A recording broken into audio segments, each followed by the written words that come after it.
Well, good evening, everyone, and welcome to 12 News at 6. New tonight, the U.S. Supreme Court puts its seal of approval on Arizona's ban on transgender girls and women in school sports. 12 News journalist Bram Resnick tells us an advocate for transgender students warns the ruling could have some unintended consequences. Bram. Yeah, Troy, the U.S. Supreme Court today allowed states to ban transgender athletes from girls' sports. That ruling slams the door shut on a 4-year-old legal battle to overturn Arizona's ban, but voters could have a say in November on expanding that ban to bathrooms. During his waning days in office in 2022, Republican Governor Doug Ducey signed 2 bills targeting transgender young people in Arizona.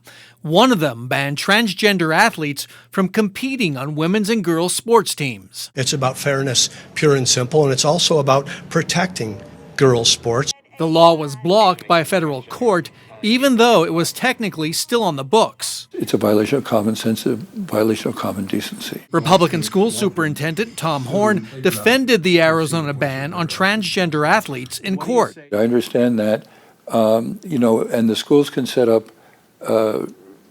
co-ed sports if they want to.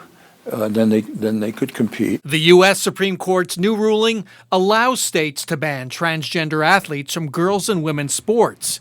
And the High Court effectively ended the challenge to Arizona's ban. We're waiting to hear the degree to which the decision would create harm for trans students. Madeline Edelman is an Arizona State University professor and advocate for transgender students at the Arizona nonprofit called Just Schools. The message that trans girls are getting is you don't belong here.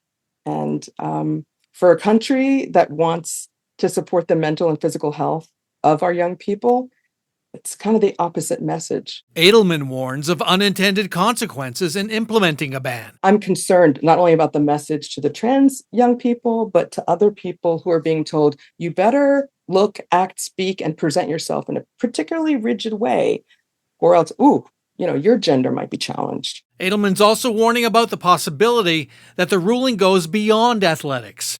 Recall the notorious bathroom bill that would have limited who could use public facilities. The damage would be greater if the floodgates then opened to allow more discrimination based on someone's perceived gender identity. Arizona voters might have a say on the transgender ban at the ballot box in November.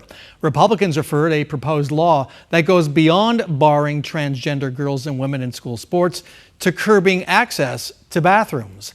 The referral is being challenged in court. Also, if you're wondering, according to the Arizona Interscholastic Association, there are no transgender athletes competing in Arizona high school sports. Bram Resnick, 12 News.